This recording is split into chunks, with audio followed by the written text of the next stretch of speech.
In front of a camera, Tom explains his wife's self-deleted on their wedding day. Then he shares the whole story, which happened a few months ago. Tom and his girlfriend Eve read an ad from a company called the Millennium Project seeking married couples for a research study. It'll last 30 days and the payment is $50,000. Eve points out Tom would have enough time to finish his book and the money would allow them to finally start a life together. They aren't actually married, so they agree to lie. Before meeting with the scientists for an interview, Tom reveals he's bought a ring and proposes to Eve so they can marry after the experiment is over. Eve accepts and notices the numbers 923 are engraved on the ring, so Tom says that's the day she stole his heart. Then the couple meets with the director, who explains he's studying the honeymoon phase and why that feeling eventually fades. He also mentions that statistically more marriages will fail because only special relationships can outlast biology. The director used to be married, but unfortunately his wife died when she was young. It was her death that inspired him to do the study. Tom and Eve lie and say they've been married for a month, then they're interviewed separately. The contrast among their answers is quite clear, but they also show love for each other. Sometime later all the couples chosen for the study are gathered at the facility. Tom is clearly nervous, and while he's still sure he wants to do this, he mentions they should have a safe word in case either of them want to abandon the experiment at any time. Eve agrees and they choose 923 as their safe word.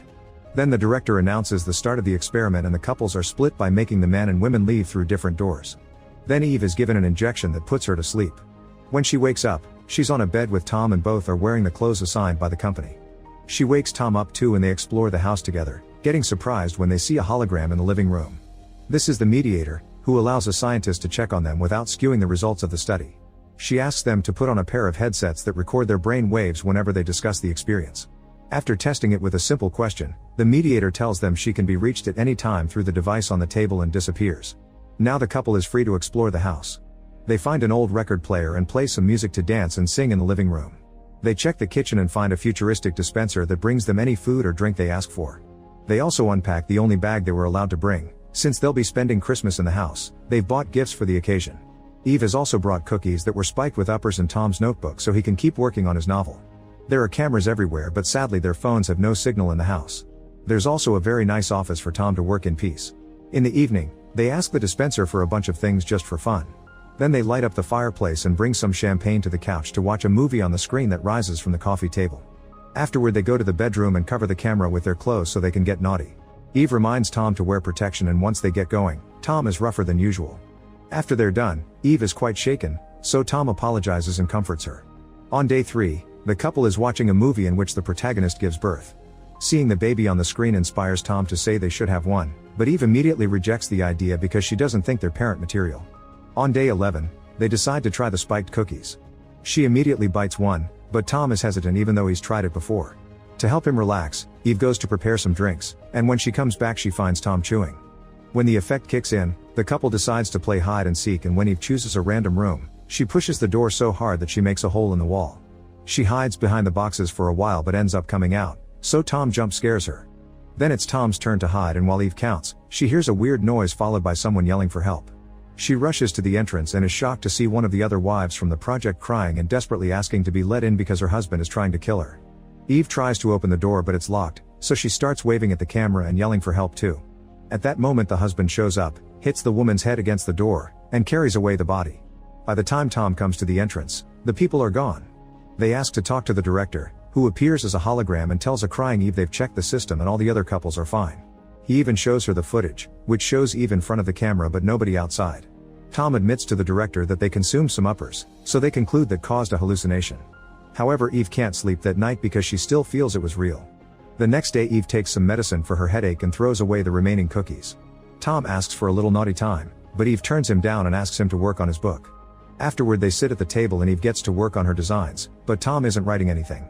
Instead he brings up the subject of having children again, ignoring Eve's request for silence. She snaps and starts pointing out all the issues they have to solve in their lives before even thinking about babies, like the fact he wants to live off his writing but he hasn't written anything since the study started. Eve promises that if he finishes his book, then they can consider a family at all. Feeling hopeful, Tom goes to the office to write. Moments later Eve visits Tom at the office and shows him the cover she's designed for his book. Tom admits he hasn't made any progress, which Eve finds weird because usually he couldn't go a day without writing. He starts to doubt if this should be his career, but Eve encourages him not to give up on his dream and mentions she fell in love with his passion. Afterward Eve goes to bed, but on her way to the bedroom, she hears a voice saying don't trust Tom. When she turns around she's startled by Tom, who asks her to spend the night getting naughty. However, Eve now feels weird and decides to go to sleep. On day 14, Eve is looking at some pictures of them and Tom mentions he loved that trip. However, Eve points out it was a design exercise and she added him in with Photoshop. Tom wonders if she's okay because she hasn't been wanting to get intimate lately, but Eve assures him she's just not in the mood. In the evening after Tom has gone to bed, Eve gets in contact with the mediator because it was her voice who told her not to trust Tom. The mediator says Tom isn't the man Eve thinks he is and admits that judging from the files, she hadn't expected the couple to make it past the first week. Before the mediator can say more, the call ends. That night Eve can't sleep, so she goes to the office to check what Tom has written so far, only to get stuck on the dedication that shows his love for her. Tom finds her and Eve decides to ask him if he's messing with her, revealing what the mediator said. She also asks him if he really ate the cookie, because he used to be the one with bad hangovers after it. Tom gets angry and accuses Eve of not trusting him, implying they should break up. A desperate Eve says she does trust him, she just feels things have felt off since they entered the house and the mediator has made it worse. Tom points out it must be part of the test to drive them apart and swears he'd never lie to her, causing Eve to hug him and apologize. From then on, Eve decides to keep up a more positive attitude and starts covering the house with Christmas decorations. When the mediator tries to talk to her, Eve just covers the hologram light to get her out of their lives. The next time she looks in the mirror, she notices she's gaining some weight. Meanwhile, Tom has been in his office writing a lot, and when he finishes decorating, she rewards him with some naughty time in front of the fireplace. However, as soon as he kisses her, she asks to stop and pushes him away, saying his kisses feel different. Tom keeps on kissing her to prove her wrong and won't stop when she asks, so she bites his lip and causes him to push her to the floor. For the next few days, Tom tries to convince Eve that things are fine, but she doesn't believe it. By day 20, all her illustrations have become incredibly creepy. That night Eve wakes up when she hears a noise coming from the hole in the wall and looks through it to discover Tom talking to the mediator. Tom tells her that Eve doesn't trust anything and that she isn't stable, so he wants help for her. The mediator announces they'll prescribe her a light sedative. Furious, Eve rushes to the living room and Tom says it was the mediator who rang, but Eve points out she never heard any ringing and that Tom isn't wearing the headset. She also goes to the dispenser and finds the sedative, throwing it at the mediator when she mentions she hasn't been checking in daily and accusing Tom of treating her like a crazy person. After telling Tom that the mediator is manipulating them, Eve leaves in a huff. That night, Eve feels sick and runs to the bathroom to throw up in the toilet. Remembering she's getting fat and has been pissing nonstop, Eve calls Tom over and tells him she's pregnant. Tom is very happy, but Eve is panicking. She wants to leave and talk about their options. The idea of even considering terminating the pregnancy makes Tom furious and he starts insulting Eve, calling her a bad mother and asking her to hide her pathetic depression for the sake of Christmas. Afraid, Eve plays along. On day 25, the couple exchanges gifts. Tom is excited to get a movie on Blu-ray, but Eve points out he hates that film and she bought it as a joke. Eve gets a curling iron, which she doesn't like very much. When she tries it out in the bathroom, she gets frustrated and throws it in the trash. Afterward, she joins Tom on the couch, who accuses her of not making an effort. He also wants to talk about the baby, but Eve shuts him up by asking about his book. An argument ensues and Eve says Tom isn't acting like himself, but Tom just leaves to get more popcorn. Eve uses the chance to call the mediator and ask for help, but the mediator says she can only observe and not interfere. Crying, Eve admits they aren't married and that somehow she's 6 months pregnant, but the mediator only replies that Tom is playing her and disappears. Desperate for answers, Eve goes to read Tom's notebook, and to her shock the only novel pages are the ones he wrote before entering the house. All the stuff he's been writing here isn't his story but an incredibly long list of baby names. Eve goes to confront Tom, who says he hasn't been able to write because Eve has been pressuring him. Furious, Eve yells at him and throws the notebook before leaving. Later in the bathroom, Eve kicks the trash can in frustration and finds all the protection they've been using. To her shock, they're all leaking, and when she checks the wrap, she discovers Tom has poked holes in it on purpose. She also sees the curling iron and gets an idea. Moments later, Eve invites Tom to have a bath with her.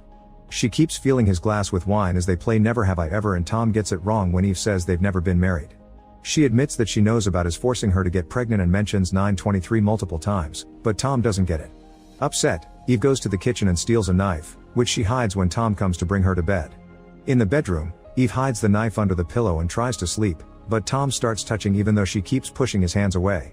Tom reminds her that they're married and she should fulfill her duties as a wife, so Eve cuts his arm with the knife before trying to run. Angry, Tom grabs her by the hair and throws her on the bed, but Eve kicks him and runs to the bathroom, locking the door.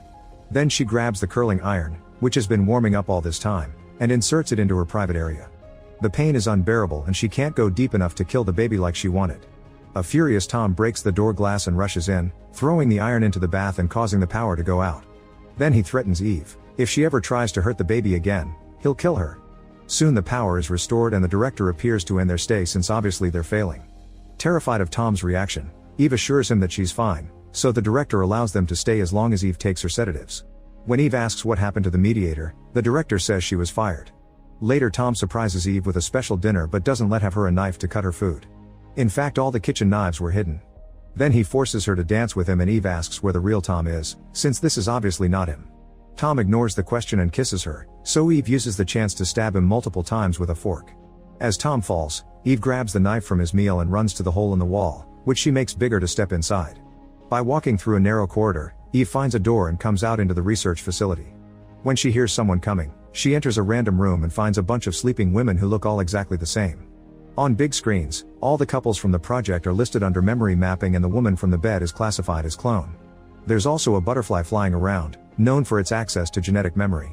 At that moment, Eve is found by guards and the director, who admits he cloned Tom and the real one is being used to finish filling the gaps in the clone's memory. It used to be impossible to map brains, so he started this experiment to work with multiple clones at the same time and perfect the technique. Eve wants to see the real Tom, and when the director refuses, she wakes up one of the women and holds her hostage at knife point. It turns out the director has cloned his wife and is trying to perfect the technique to bring her back for good. He's also been using the mapping of her brain as the mediator. Following Eve's threats, the guards drop their weapons and throw one at her, then a guard goes to fetch Tom. While the director tries to talk to his wife, Eve realizes the woman doesn't know she's a clone and tells her the truth. Heartbroken, the wife tells the director that she doesn't love him anymore. Then the guard comes back with Tom, who finally reunites with Eve. As they hug, Eve opens fire and kills the director, the wife clone, and all the guards. Then the couple tries to escape, but when they get to the corridor, they find another Tom and both men accuse the other one of being the clone. They're both bleeding, so Eve kisses the one next to her and feels something is wrong. As she steps back, both Toms say 923 and start listing all the things they know about her. Eve doesn't know who to shoot, so instead she threatens to kill the baby. A Tom tells her to do it while the other says she shouldn't, so Eve kills the Tom who said no. Suddenly Eve starts bleeding down there and Tom has to carry her out. The couple escapes but Eve loses the baby. When 923 comes, they get happily married. During the honeymoon, they start getting intimate, but Eve freaks out when she sees the wrap and notices this one was poked too. She tries pushing Tom off, but he grabs her by the neck and chokes her to death while saying he loves her. When he realizes what he's done, Tom tries to do CPR to no avail. To cover his crime, he uses some rope to make it look like she did it to herself. Back to the Tom telling the story in the present, he cries as he says he doesn't understand why Eve did it since he was the perfect husband.